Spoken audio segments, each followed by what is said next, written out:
Friends, आप लोगों से शेयर करना चाहूँगी कि ये इतनी हेल्दी सब्जियाँ और घर के ही 3 चीज़ें क्या हमने ऐसा मिट्टी में डाला कि बाहर से हमको ना कोकोपीट, ना कोकोनट के छिलके, ना कंपोस्ट खाद किसी चीज़ की ज़रूरत नहीं लगी, कोई लिक्विड फर्टिलाइज़र वगैरह।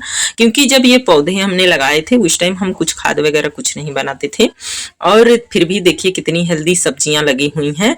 और ये जो है घर के ही फ्री के चीज़ें डालकर और इस तरीके के रिजल्ट वाकई पा सकते हैं, क्योंकि ये कहने की बात नहीं है फ्रेंड्स, जो हम खुद आजमा चुके हैं वो चीज बता रहे हैं आप लोगों से।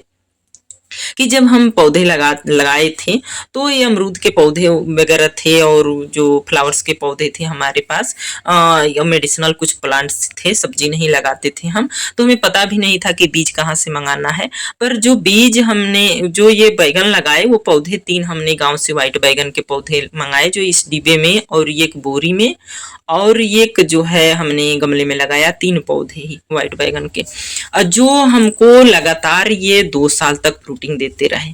2 साल तक फ्रूटिंग देते रहे लगातार। जब फ्रूटिंग बंद कर दिया तो हमने इसी में से फिर बीज ग्रो किया और लगाया। कैसे फ्रेंड्स कि हमारे पास जो भी अमरूद या लेमन ग्रास वगैरह या फ्लावर्स के प्लांट से जो भी कटिंग करते थे वो पत्तियां बोरी में इकट्ठा करके रखे थे सुखा के, और देखे थे यूट्यूब पर ही कि किचन वेस्ट से डायरेक्ट पौधे लगा सकते हैं।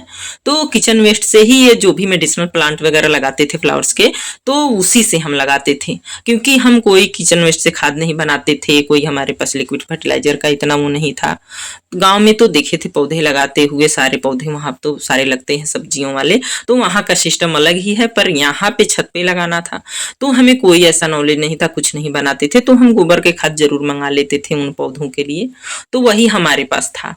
तो क्या किया कि डिब्बे के नीचे हमने सूखी पत्तियां डाली और ऊपर से बहुत सारा कई दिन के किचन वेस्ट हमारे पास इकट्ठा था, तो बहुत सारा किचन वेस्ट डाला, ज्यादा क्वांटिटी में थोड़ा, और उसके ऊपर फिर सूखी पत्तियां काफी डाल दी और फिर गोबर गोबर का खाद मिलाकर और मिट्टी डालकर 3 पौधे हमने लगा दिए।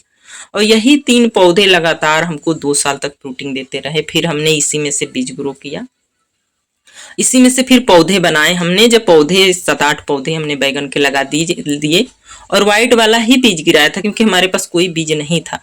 और देखिए फ्रेंड्स, उसी में से ये रेड वाले भी बैगन निकल आए, पता नहीं कैसे ये रेड हो गया और व्हाइट हुआ। 2-3 पौधे ये जो है रेड निकल गए बैगन, और रेड होते हुए भी देखिए किस तरीके के इसमें फ्रूटिंग लगी हुई है, कितना ज्यादा और कितना हेल्दी और कितना कलरफुल है। ये पौधे भी कितने हेल्दी है, क्योंकि कोई लिक्विड फर्टिलाइजर इतना देते नहीं थे, हम उतना नहीं बनाते थे।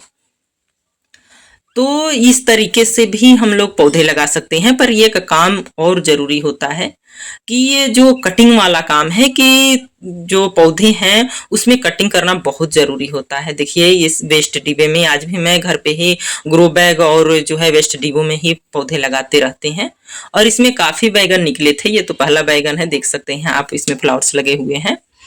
तो इसकी कटिंग बहुत जरूरी होती है। अगर बेल वाली सब्जियां हैं उसमें 3 कटिंग जरूरी होता है, 3 बार कटिंग जरूर कर देना चाहिए बेल वाली सब्जियों में, तो उसमें ज्यादा फैलता नहीं है और कम ही में वो फ्रूटिंग देना शुरू कर देता है। पर ये जो है मिर्चें हैं, बैगन हैं, या जो है भिंडी है, ये सारी चीजों में एक बार तो जरूर कटिंग कर देनी चाहिए। एक बार कटिंग कर देते हैं तो देखिए इस तरीके से इसमें फ्रूटिंग होने लगता है। और अगर पहली बार कर रहे हैं, चाहे जितनी बार भी, कोई भी नहीं चाहता है कि बहुत ज्यादा खर्च लगाएं या तब थोड़ी से रिजल्ट मिले। अगर मान लीजिए कि घर से ही अगर इस तरीके के रिजल्ट मिल जाते हैं तो क्या फायदा बहुत सारा खर्च करने की। तो इसलिए अगर बहुत ज्यादा लगाना है, अगर उतना नहीं पूरा पड़ रहा है तो उसकी बात अलग है फ्रेंड्स, और नहीं तो इस तरीके से हम लोग शुरू कर सकते हैं। इस तरीके से भी लगा सकते हैं कम बजट में, किचन वेस्ट से डायरेक्ट सब्जियां लगाकर इस तरीके से जरूर रिजल्ट मिलेगा 0 बजट में फ्रेंड्स।